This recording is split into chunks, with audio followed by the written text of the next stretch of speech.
Nobody starts at the finish line. You have to start somewhere.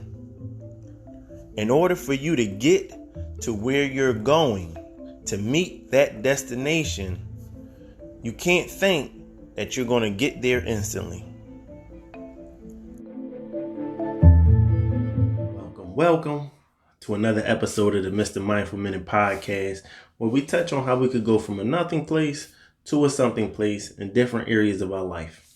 And today we are touching on being a people pleaser. Yeah, I know it's very difficult to stop doing. It's even difficult to identify within ourselves sometimes, but it's something that I feel as though that I need to talk about. Why? Because I believe that we all people please at some point, some way, shape, or form. I know for myself, I have spent years people pleasing. And over the last few years, I've actually got into getting away from that. And that process can be very difficult, not just for yourself, but for the people that you are used to pleasing. Why? Because the dynamic of your relationship will change. I repeat that.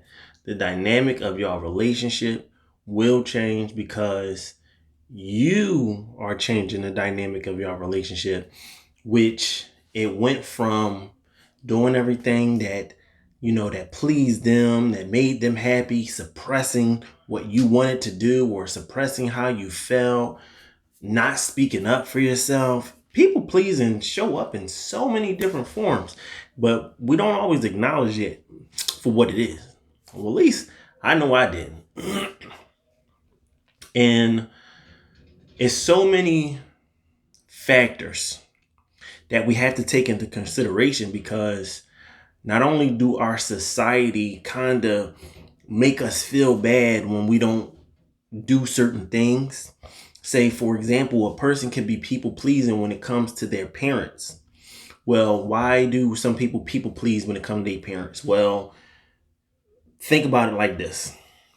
If you want to do something with your life as an individual, but your parents want you to do something else, well, a lot of times people will opt out of doing what they love and start doing something that will make their approval of their parents or family members seem a certain way. So they'll just be like, no, I really want to do this, but they'll go and do something else because they like, oh, well, I know this is what they want me to be, and it's gonna make them proud, so to say, quote unquote, when in reality, that's a form of people pleasing.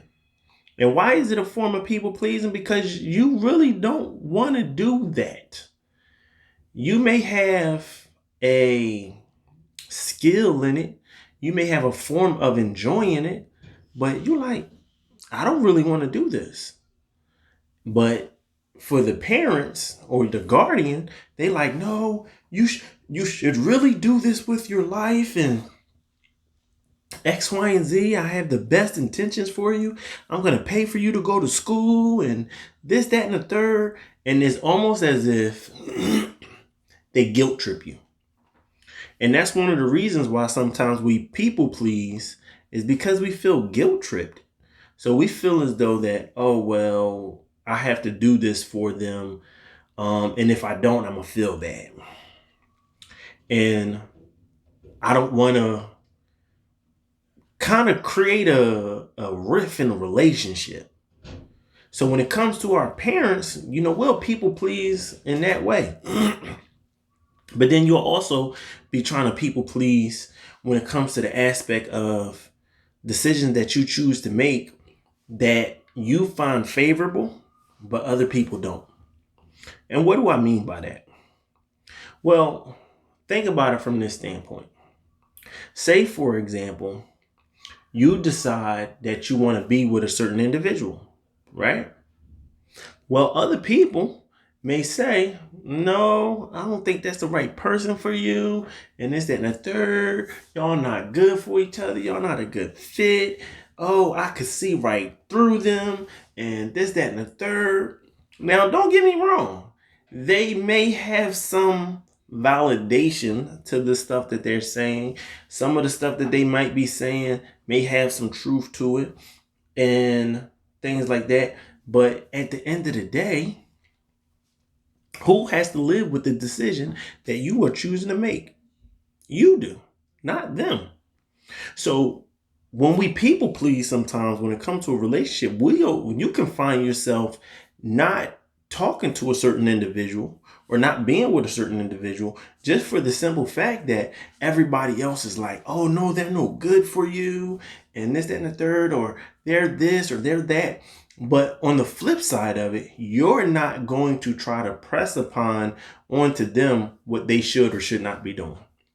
So those are some other reasons why, we tend to people please, is because we feel as though that, oh, I gotta listen to what it is that they're saying. Oh, if I don't take their advice, they're going to just be constantly barking at me and rah, rah, rah. And you're like, I don't feel like dealing with that.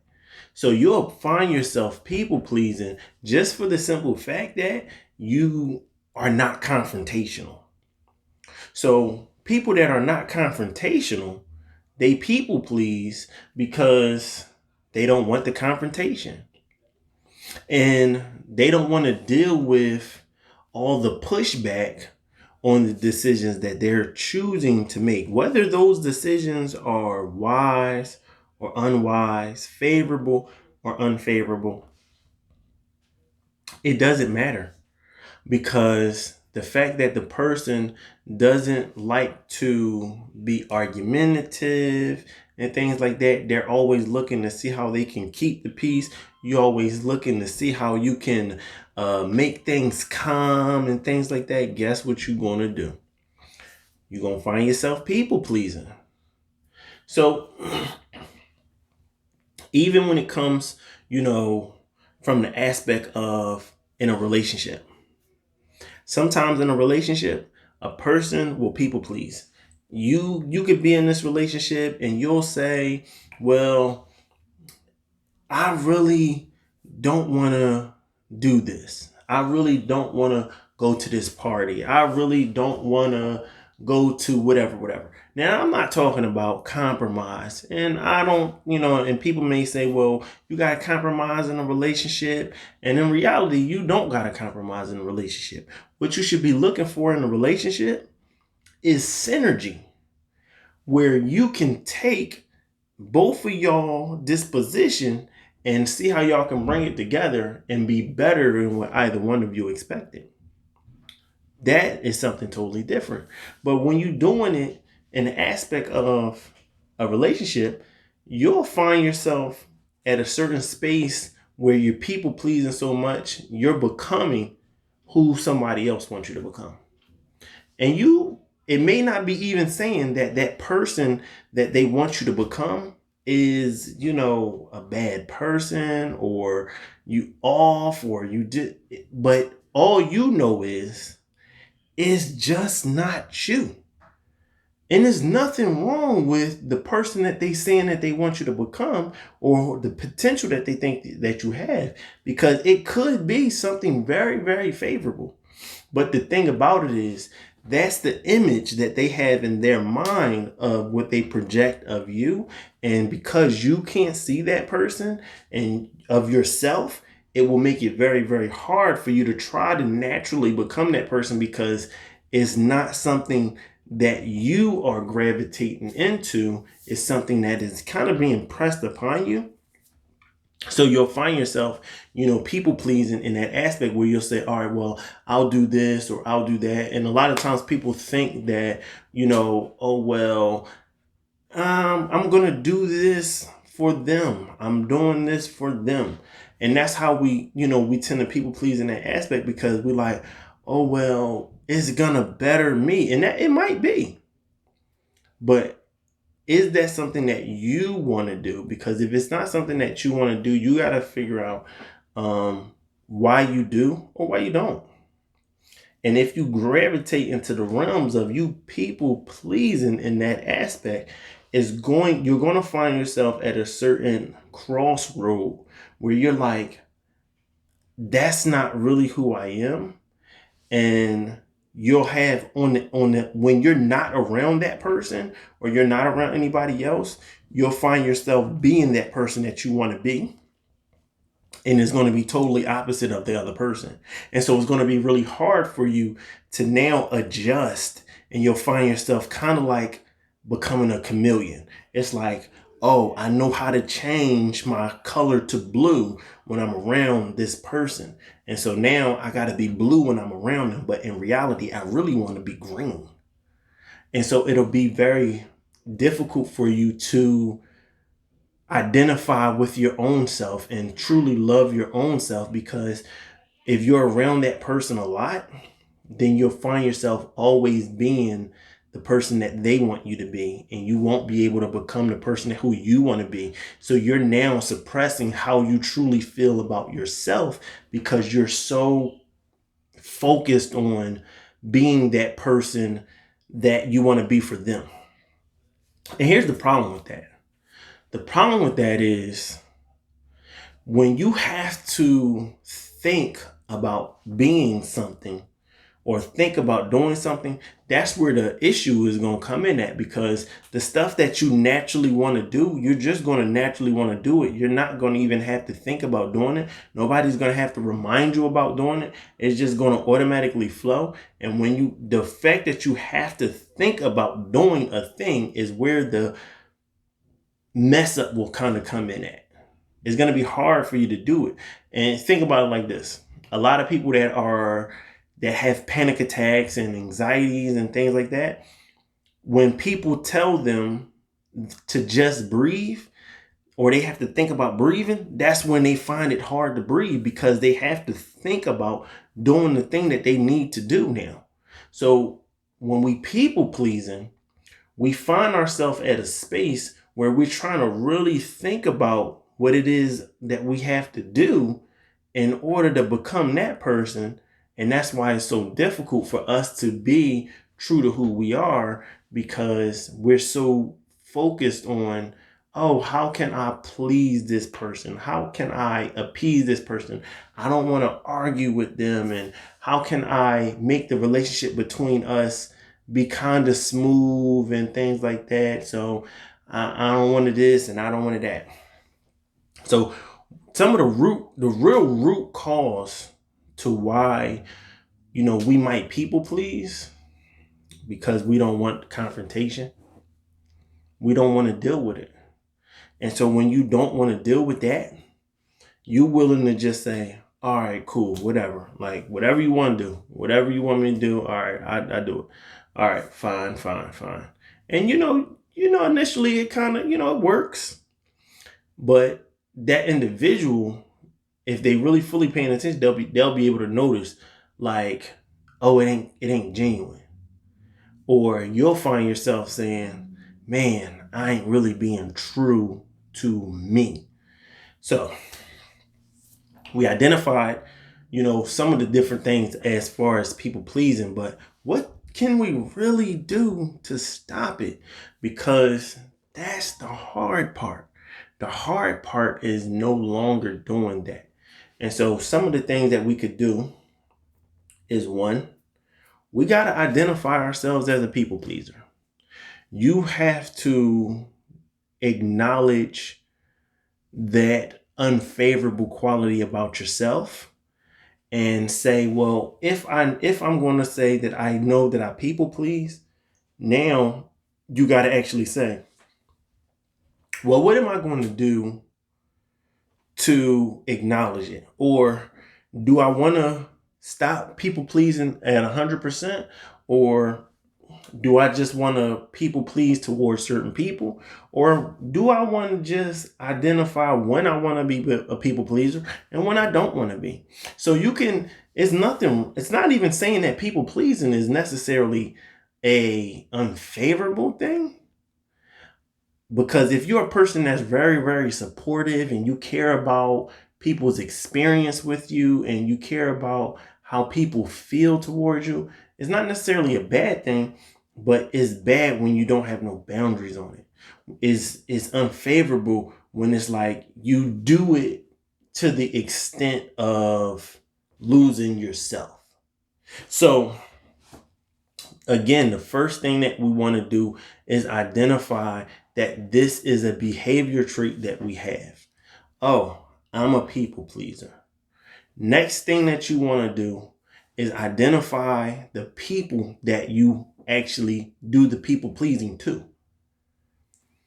The reason that you have to identify the people that you're doing it to, because you're probably not doing this to everybody. And if you are doing this to everybody, then you can just put that across the board and say, oh, I'm a people pleaser to everybody. And then after you identify the people that you work to doing the people pleasing to, the next thing that you need to do is actually start accepting that you're going to be a people pleaser to yourself. That is very, very difficult, because when we think about people pleasing, we always think about other individuals. We don't never think about, what am I doing to please myself? What am I doing to make me be like, oh no, this is what I want to do for me. So if you can accept that you're going to start being a people pleaser to yourself, you have to also accept, this is the next thing, you have to also accept that the dynamic of your relationships with certain people is going to change. Because when you stop people pleasing, that means that you're going to start telling people no. And guess what? If you are a people pleaser and you've been pleasing people, guess what? It's going to be hard for them to accept no. It's going to be hard for them to hear no. And they may not even do it in a way of, oh, what you mean no? Why you not telling? How you going to tell me no? Like, what you mean? What you mean? It may not even come off as that. You telling them no they may in turn ask it to you a different way. They may come to you in another form. They may try to guilt trip you. Well, I remember I did this and I remember I did that. You got to be willing to accept that change in the dynamic of y'all and go through that hard process. It's really difficult. It's really difficult to put up that boundary of no when you always have said that, because it's almost as if it's like, dang, how do I start saying no to someone that I've always said yes to? Or I kind of felt bad if I told them no. So even when I said no, I just went ahead and did it anyway. That's a form of people pleasing, when you tell people no, but then you still do it anyway. That's people pleasing, because they know in the back of their mind, even with you telling them no, you're going to tell them yes later. And that's something that we have to do. We got to kind of stick to our no. And as difficult and as hard as that may be, you have to, because you're doing it to change how you're doing things. Now, again, it's not always saying that by people pleasing is always going to be something that you find wrong or unfavorable. Sometimes you might just say, you know what? I'm going to appease them this time. I'm going to appease them in this type of way. Oh, I'm going to do this in this event because you want to, not because you feel as though you have to, because that's what happens when we are being a people pleaser. We're doing things because we feel as though that we have to. There's a level of obligation that we have that maybe that person didn't even put onto us. Maybe it's something that we put onto ourselves, and we have now conditioned ourselves to believing that I gotta do this. And if I don't do this, then something negative or something wrong is going to happen. And the only thing that could happen unfavorably is that person's disposition changes towards you. They get upset and things like that. But the only thing that you might be able to do to deal with that, just remove yourself. Because you're not going to be able to deal with the confrontation because you're so used to falling back to people pleasing. So you got to say what you're going to say, which is the no. And then it's not even up for discussion. Remove yourself. That's just what it is. And as difficult as that process is going to be, because it is definitely going to be difficult initially, but the more that you do it, you start building up the courage and the momentum of actually doing this on a regular basis. And the thing is, you're going to have to do this repeatedly. And the reason that I say you're going to have to be saying no repeatedly, because when you are a people pleaser, if you ever seen that movie with Jim Carrey, Yes Man, that's what that was really all about, being a people pleaser. Oh, well, can you do this? Yes. Oh, well, yes. Yes, yes, and yes, and yes, and yes, and yes, and yes, and yes. And so at the end of the movie, the moral of it was learning how to be open-minded to doing things, but also having the courage to actually say when you don't want to. So it's creating a space within yourself to doing things for others, but also creating a space within yourself to saying, no, I'm not doing this. Now, am I saying that this is going to be easy?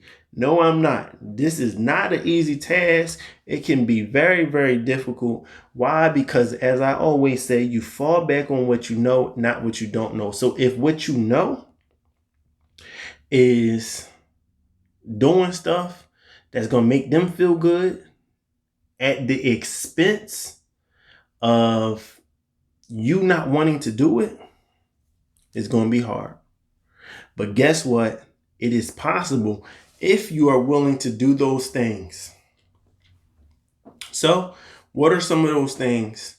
Things to stop doing when we're a people pleaser is identify that we're a people pleaser. Figure out who we are people pleasing. Learn to start pleasing ourselves. Learn to start saying no, and accept that the dynamic of the relationship is going to change. So, as I always say, remember, greatness is a mindset.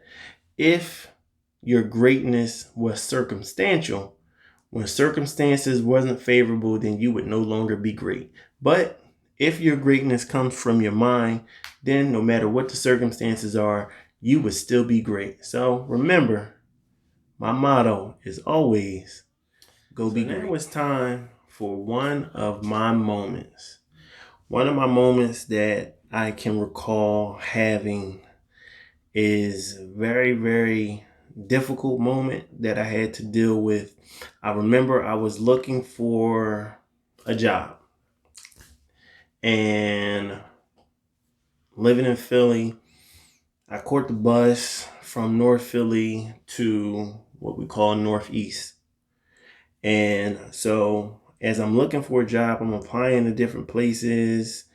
And I was probably around the age of like, we're going to say like 19, 20, something like that. And it was so crazy. No, matter of fact, I wasn't even 19, 20. I was probably like 18. I just like graduated out of high school. And as I'm looking for a job, I went to apply for a job at this hospital. And after I applied for the job, I left. I'm walking. I'm like, dang, I just missed the bus. So I'm like, I'm going to just walk until I see the next bus. And as I'm walking, I'm carrying on. And then I hear from behind me, hey, don't move. And I'm like, I don't know who they talking to. I just kept on walking. I had my hood on. It was cold. I had my coat on. And they were just like, yo, don't move. Again, they ain't talking to me. I'm just going to keep on walking. I ain't even turn around. And the next thing I hear, don't effing move. So I stop. 2 cops run up in front of me. And they pull a gun out, put the gun in my face. And I got my hands up like, whoa, whoa, whoa, what's going on here? They're like, oh, I told you don't move. I told you don't move. Now it's crazy because it wasn't like I was running. I was walking. And I'm standing in front of this pizza store and it's all happening. And they like, oh, you trying to flee. I'm like, how am I fleeing? I was walking. And turn around. And at this point, he got the gun in my face right now.